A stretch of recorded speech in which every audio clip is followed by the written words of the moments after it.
YAH. Please fill me with the Ruach HaKodesh, that I may speak your written words with boldness to those who listen. I ask all these things in Yeshua the Mashiach's name, amen. We'll start off with the Shema, listen and obey. Children of Yah, pay careful attention and respond. Yahweh is our power and authority. Yahweh works in unity with himself. And you shall act upon your love to Yahweh, your power and authority, with your thoughts and mind, with your entire body, and with all the muchness that you have. Luke 12. Meanwhile, as a crowd and the tens of thousands gathered so closely as to trample each other, Yeshua began to say to his Talmudim first, "Guard yourselves from the hamats of the Prushim, by which I mean their hypocrisy. There is nothing covered up that will not be uncovered, or hidden that will not become known. What you have spoken in the dark will be heard in the light, and what you have whispered behind closed doors will be proclaimed on the housetops. My friends, I tell you, don't fear those who kill the body, but have nothing more they can do. I will show you whom to fear. Fear him who after killing you has authority to throw you into Gehonim. Yes, I tell you, this is the one to fear. Aren't sparrows sold for next to nothing? 5 for 2 Assyrians, and not one of them has been forgotten by God. Why, every hair on your head has been counted. Don't be afraid. You are worth more than the sparrows.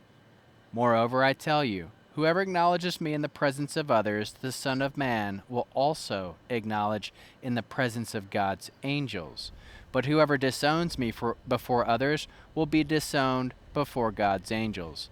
Also, everyone who says something against the Son of Man will have it forgiven him. But whoever has blasphemed the Ruach HaKodesh will never be forgiven. When they bring you before the synagogues and the ruling powers and the authorities, don't worry about how you will defend yourself or what to say, because when the time comes, the Ruach HaKodesh will teach you what you need to say." Someone in the crowd said to him, "Rabbi, tell my brother to share with me the property we inherited." But Yeshua answered him, "My friend, who appointed me judge or arbitrator over you?" Then the people, he said, "Be careful to guard yourself against all forms of greed, because even if someone is rich, his life does not consist in what he owns." He has given them this illustration. There was a man whose land was very productive. He debated with himself, "What should I do?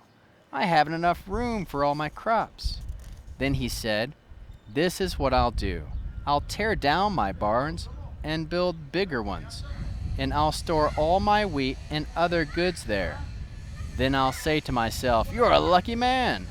You have a big supply of goods laid up for what lasts many years.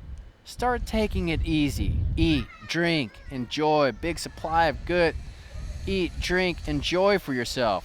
But God said to him, 'You fool, this very night you will die. All the things you prepared, whose will they be?' That's how it will be with anyone who stores up wealth for himself without being rich towards God." To his Talmudim, Yeshua said, "Because of this I tell you, don't worry about your life, what you'll eat or drink, or about your body, what you'll wear. For life is more than food, and the body is more than clothing. Think about the ravens. They neither plant nor harvest. They have neither storerooms nor barns, yet God feeds them. You are worth much more than the birds. Can any of you, by worrying, add an hour to his life? If you can't do a little thing like that, why worry about the rest? Think about the wild irises and how they grow. They neither work nor spin thread, yet I tell you, not even Shlomo in all his glory was clothed as beautifully as one of these. If this is how God clothes grass, which is alive in the field today and thrown in the oven tomorrow, how much more will he clothe you? What little trust you have." In other words, don't strive after what you will eat or what you will drink. Don't be anxious. For all the pagan nations in the world set their hearts on these things. Your Father knows what you'll need too. Rather, seek his kingdom, and these things will be given to you as well. Have no fear, little flock, for your Father has resolved to give you the kingdom.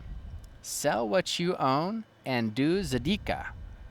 Make for yourself purses that don't wear out, riches in heaven that never fail, where no burglar comes near, where no moth destroys. For where your wealth is, there your heart will be also. Be dressed for action and have your lamps lit, like people waiting for their master's return after a wedding feast, so that when he comes and knocks, they will open the door for him without delay. Happy are the slaves whom the master finds alert when he comes. Yes, I tell you, he will put on his work clothes, seat them at the table, and come serve them himself. Whether it is late at night or early in the morning, if this is how he finds them, those slaves are happy. But notice this: no house owner would let his house be broken into if he knew when the thief was coming. You too, be ready, for the Son of Man will come when you are not expecting him. Kepha said, Sir, are you telling this parable for our benefit only, or for everyone's? The Lord replied, Who is the faithful and wise messenger whose master puts him in charge of the household staff to give them the share of the food at the proper time? It will go well with that servant if he is found doing his job when his master comes. Yes, I tell you, he will put him in charge of all he owns.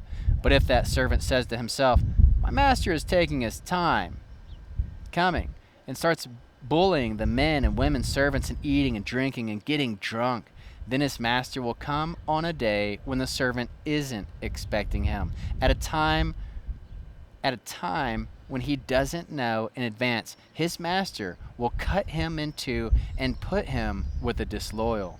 Now the servant who knew what his master wanted but didn't prepare or act according to his will be whipped with many lashes. However, the one who did what deserves a beating but didn't know will receive few lashes. From him who has been given much, much will be demanded. From someone to whom people entrust much, they ask still more.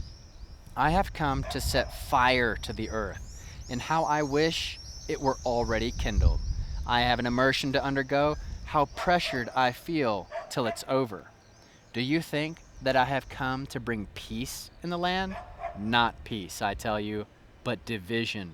From now on, a household of 5 will be divided, 3 against 2, 2 against 3.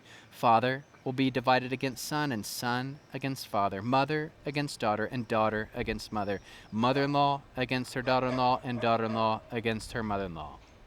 Then to the crowds Yeshua said, when you see a cloud bank rising in the west, at once you say that a rainstorm is coming.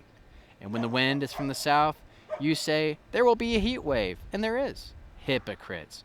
You know how to interpret the appearance of the earth and the sky. How is it that you don't know how to interpret the present time? Why don't you decide for yourselves what is the right course to follow? If someone brings a lawsuit against you, take pains to settle it with him first. Otherwise, he will take the matter to court, and the judge will turn you over to the bailiff, and the bailiff will throw you in jail. I tell you, you won't get out of there till you have paid the last penny. How can we learn to love Yahweh after reading Luke 12? We can guard yourself from false teachings and false teachers whose message does not line up with the word of Yah. Be a person of fairness, frankness, honesty, openness, trustworthiness, truth, uprightness. Fear Yah. Acknowledge Yeshua in the presence of others. Treat the Ruach HaKodesh with adoration, glorification, reverence, and worship. Ask the Ruach HaKodesh to teach you what to say and when to say it. Be content with what you have. Store up wealth in heaven and be rich toward Yah. Trust Yah. Seek his kingdom. Store wealth in heaven. there your heart will be as well. Be ready for the Master. Expect Yeshua to return at any moment. Be faithful. Be wise. Be a servant of Yeshua. Be loyal to Yeshua. Obey his commands. How can we love others? We can fear Yah and obey his commands. Trust in Yahweh. Seek Yahweh's kingdom.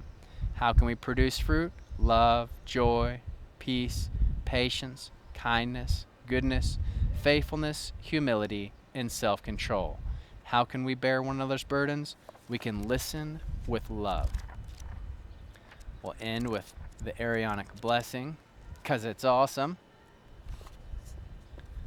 Yahweh will kneel before you presenting gifts, and he will guard you with a hedge of protection. Yahweh will illuminate the wholeness of his being toward you, bringing order, and he will provide you with love, sustenance, and friendship.